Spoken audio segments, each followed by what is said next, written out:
here on a Thursday night. But we do appreciate Cindy McCoy stopping by. That was, That was fun. Yeah, it was different. And again, Chuck and I, we know that, there's only a couple more weeks to where we're basically going to have some kind of kickback shows to where we're going to be able to relax and just talk about whatever's going on. And, of course, we'll get you caught up on the Findlay Toyota out-of-town scoreboard and, of course, get you up on the Canada Racing Sports lines. Now, once we really get into August, I think football talk will start to predominate, and we'll do a quick review of scores and then really start breaking down the teams. And, of course, I think Canner has the college over-under total wins now. A number of places have games of the year that we can start taking a look at, and it won't be that long before we actually start getting Week 1 college lines. Andy Isko, I want to ask you, have you jumped on any of the college over-under totals? Because, again, there's a lot of things that still, you look at them and initially you're saying, okay, this looks good. But, again, you've got to make sure no suspensions. You've got to make sure no injuries. Again, a couple that I've looked at. I've looked at Missouri over 5.5 in the SEC. Their second year, a little bit more familiar. Now they know the style of play, what to expect. They've Is been Pinkel under pressure there? Hard to say. I think they have to show some improvement over last year. He's been there 12 years, so he's... Yeah, but last year was sort of an introductory year because it was their first year in the SEC after being in the Big 12 for so long. I think Illinois might be able. I think I saw their win total was 3.5. I expect them to be a little bit better than that. What about Indiana? They're an interesting team. I like Indiana, the offense. I'm not sure about that. The offense should be good, but the defense might give it right back. Right. That's a good point there. What about Purdue? Can they give Notre Dame a run in Week 3 after the Michigan game? They catch them in between Michigan and Michigan State. Yeah, I'm not so sure about Purdue. I'm a little uncertain about whether I think they're an improved team or are going to pretty much be where they were last year. I think Notre Dame will drop back a bit, but that's no great surprise. That's no great revelation. I like Brian Kelly as a coach, and what of course, about Tommy Reese, the quarterback. Reese? Yeah, I like he's Reese. got experience, I like so Reese. I mean, it's not the worst thing in the world that the Golson won't be there. I mean, Reese was the starter for quite a period of time under Kelly. So I think that Notre Dame, however, they had so many things break right for them last year. The win against Stanford, the win against Pitt, etc. The Michigan game, for example. You don't usually get those breaks 2 years in a row, and usually you give back some of those. So I think Notre Dame is another team. I want to say their total is 9.5 to go under. 9-3 is still a very good season, but it's not like it was last year. And I think that we see Notre Dame perhaps play a little bit more to their talent level, which I'm thinking is probably between 7 and 9 wins. All right, let's get you caught up. Findlay Toyota out-of-town scoreboard here, SportsX Radio, final segment. Got about 15 minutes to go here. One Canadian Football League game, Saskatchewan over Toronto on the road. The Rough Riders get the win. They were actually plus a couple points. Total on the game was 54.5. Game goes over, hitting 67, 39-28 the final. Saskatchewan wins straight up at Toronto. Meanwhile, WNBA 2 games, Minnesota on the road, knocks off Indiana. The Fever, defending champs, but up against a lot of injuries there. And the Lynx take care of business 69-62, covering the 4.5. Game goes under the total of 148, finishing at 131. Also, LA Sparks blow out Tulsa. Game got a little bit closer down the stretch, but Sparks were up by 20-plus pretty much throughout the whole game. 94-78, they won it by 16, and the game goes over the total of 164.5, finishing up at 172. Meanwhile, Major League Baseball, it was Cleveland doubling up on Toronto. Salazar over Dickey, 4-2, the final there for the Tribe getting the win there. Tampa Bay, another 4-3 victory. They got one in extra innings last night over the Minnesota Twins. They win it by that same score tonight, 4-3 more over Pelfrey. Sale gets the win on the road as the White Sox double up on Detroit, 6-3 the final from Comerica. Also, same thing for the Yankees. They double up on the Royals at home, 8-4 the final there, Pettit over Santana. 8-7, the Red Sox had to work a little extra innings there and take care of business against Seattle as the Red Sox win it by a score of 8-7. And Andy Isko, talk about 3 games or 3 or 4 games over there in Seattle. I think it was 4 games. I mean, a ton of runs scored in that series. By both teams, both right. The winners and the losers. I think, what did we see? Boston scored 11 runs a couple of times. Seattle had a big game in there, I think, with, maybe 13-1. And, of course, today an 8-7 game where Seattle led most of the way. Boston came back to tie it and ultimately wins it in the 10th inning. And I suppose if you want to take something positive out of that, maybe we'll see a little bit more out of the Seattle offense over the second half of the year than we're accustomed to seeing. I know they made some adjustments to the fences. It didn't really translate in the early part of the year for a lot of runs, but recently we have seen them, even before this Boston series. And Seattle may be a team to keep an eye on as far as playing the over. What we're seeing with Seattle, King Felix is still at the top of his game, but Iwakuma, who was absolutely brilliant in April and May, has really been rather ordinary over the last month. I agree with you. He's one of my fantasy pitchers, and he has really struggled of late. Meanwhile, the Baltimore Orioles got a win at home over Texas. That was Gonzalez over Wolf, 3-1 the final there. National League game, same 3-1 final for the Phillies over Washington. Kendrick over Zimmerman. Atlanta 6-5 victory over Cincinnati. Hudson over Latos. Jackson shutting out the St. Louis Cardinals, a rarity. The Cardinals very rarely get shut out. 3-0. Very impressive by the Cubs, and they're playing pretty good ball. Very entertaining. Yeah, they are. They had that nice win over the White Sox in that makeup of the postponed game from interleague play on Monday. Then they hammered the Angels on Tuesday. Not surprised that the Angels came back to win on Wednesday night to split that series with the Cubs, and now against their biggest rivals, each of them, the Cardinals and the Cubs. The Cubs get a well-pitched game from Edwin Jackson, the much-traveled Edwin Jackson, who I believe is not yet 30 years old, or maybe he turns 30 this season. He's been with 8 or 9 different clubs.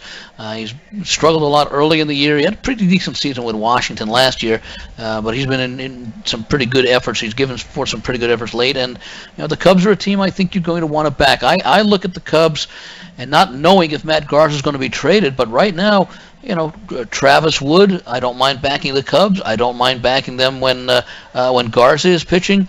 And although he struggled a little bit of late, I think Jeff Samardzija is still more of a plus than a minus. Garza, is he done in a Cub uniform? I heard some reports that they're actually working to keep him. I think Theo Epstein likes Garza as a nice veteran. And, 2 years from now, we may see this Cubs team reflect Theo Epstein's concept of what a team should be structurally as far as a roster construction is concerned, and they seem to be positioning themselves nicely. Some nice young talent. I like Rizzo. I like Castro, and like I mentioned, Wood and Garza, and even Samardzija. I think he's still young enough to develop a little bit. The former Notre Dame tight end. That's a nice 1-2 combo there. If Garza's a 1 and you've got Wood as a 2. Yeah, no, very, very good. Wood, of course, I recall a few years ago came up with Cincinnati as a very young player and sort of got hit hard, but he's had some good peripherals, and I think we're finally starting to see that in some of the results. And I expect that they'll probably trade Soriano, because he's really not part of their future, up there in his mid to late 30s, and they might be able to get some young prospects for Soriano from a team that is looking to make a run this year to make it into the postseason, and maybe have to give up a prospect that may not be ready for the major leagues for another year or two. You think Soriano this year says, might as well go for it? I mean, because he nixed a trade last year. I would think so. I would think that depending upon which team he goes to, I don't think the Dodgers have much of a use for him because they're pretty loaded right now, the Dodgers. But maybe a team like the Diamondbacks could use an extra bat with some power, and that could be a place that Soriano could wind up. Ken Thompson, Andy Iskoe, it is SportsX Radio as we finish up here on a Thursday night live at the Canna Racing Sports Studios here in Las Vegas, and looking forward to doing a lot of the shows over at Legacy Stadium. Monday, Tuesday, Thursday, and Friday is the tentative schedule that we're going to be starting on July the 29th, so looking forward to that. And again, the best food and great entertainment, everything on property right there, Spring Mountain and Las Vegas Boulevard South. Doesn't get any better than that. The largest 5-diamond resort in the world, a combination of the Venetian and Palazzo. It is top tier, and we're always Tuesday night, Chuck and I, and then Fez always joins us, Mr. Fezzik, on Tuesday nights at Legacy Stadium. But I'm going to get Andy Iskoe over there on Thursdays. Andy, when you try the food over there at Legacy Stadium, you will know that you took a step up in class, as Chuck would say. Well, we've been to a lot of places doing the show that have had some great food, so I would imagine this will be just one more great place. There you go. After 7, Brewers and Diamondbacks all knotted at 3. LaCroix and Gomez have gone deep for the Brew Crew. And again, that game is 3-3 there right now in the top half of the 8th inning as Aoki bats against Miley, who's still in there for the D-backs. Meanwhile, the Dodgers up 3-0 over the Rockies. Capuano in control right now. Just 3 hits for the Rockies, and again, still missing Tulowitzki. That is just a he was activated for today's game. Okay, I wasn't sure because I knew he took batting practice. This may be a key start for Capuano because the early reports were that when the Dodgers acquired Ricky Nolasco, that Capuano was going to go to the bullpen. So maybe because Stephen Fife, who had pitched very well and is now on the DL, so Capuano gets an opportunity here to perhaps take what would have been the spot for Fife when he comes off. And right now, at least, he's pitched 5 shutout innings, and it could be a good start for Capuano, and that might preserve his place in the rotation. All right. Meanwhile, the Giants, they were down 2-0. They have tied things up 2-2, top 6, bases loaded and 2 outs. There has come into relief Thatcher. Sandoval, his 9th home run there for the G-men. Bumgarner started that game. He's still in there for the Giants. They gave up 2 in the first inning. He has been solid since then. San Diego only 3 hits. And Andy Isco, both these teams struggling, both 10 games under 500, both going the wrong way heading into the All-Star break. Yeah, a little bit more of a surprise for San Francisco, but then again, when you consider that they've won 2 of the last 3 World Series, that means they've played a lot of extra games, and maybe we're seeing it in some of the difficulties that Matt Cain is having this year. Hit hard again the other night. Of course, Ricky Vogelsong, who was so good the last couple of years, really off to a terrible start this year before going on the DL. And Tim Lincecum seemingly lost it overnight a couple of years ago. He hasn't recovered. Barry Zito, who was absolutely horrible a few years ago, actually has become a little bit more decent, has pitched very well at home, not so well on the road, but I don't know that he's capable of having a strong second half, so this may be a year. If you take a look at the talent in the division, the Dodgers should win the division. They actually have a chance, depending upon what happens over the weekend. They could end up at the All-Star break, not just with a winning record, but in first place in the NL West. Amazing run by the Dodgers. And, of course, Arizona, the Giants, the Rockies, the Padres all helping out, coming back to the pack, and all those teams struggling. Outside of Arizona, got things together in the last 2 games against the Mets, and then parlayed that into a 3-game sweep of Colorado before the Dodgers took them out head-to-head. All right, tomorrow, as far as Major League Baseball, on Friday, first off, we do have a Canadian Football League game. It'll be Montreal and Calgary. It is the Alouettes -3 at home in Montreal, 54 the total there. WNBA, Chicago Sky and Connecticut Sun, no line out as of yet. Same thing with the Washington Mystics and the San Antonio Silver Stars. Those lines should be out just a little bit from Cantor Racing Sports. In the American League, it is Texas and Detroit. At Detroit, Grimm and Pfister. Pfister -175, 9.5 the total. In Toronto and Baltimore, Burley and Tillman. And Tillman coming off the 5-4 loss against the Yankees. Burley has been sharp. Andy, in his last 5 out of 6 games, Burley has been very, very solid. And he's a dog, -130 for Tillman, 9.5 the total. Yeah, looking at the Texas-Detroit game, Grimm and Pfister have both been roughed up lately, and maybe we see a high-scoring game, although that is reflected in a 9.5 rather than a 9, and it seems to be a little bit high considering Pfister historically has been very, very good, but not in a very good stretch right now, so I think we're being forced to pay a little bit of a half run there. Burley and Tillman, again, looking back over their last 3 starts, not much different from their overall performance for the year. Burley a little bit better than his year-to-date numbers. Tillman a little bit worse than his year-to-date numbers. At the same time, Toronto, ever since they had that 11-game winning streak, they've played losing ball since then. We're talking almost a week and a half to I think it'll be 2 weeks come the end of this weekend.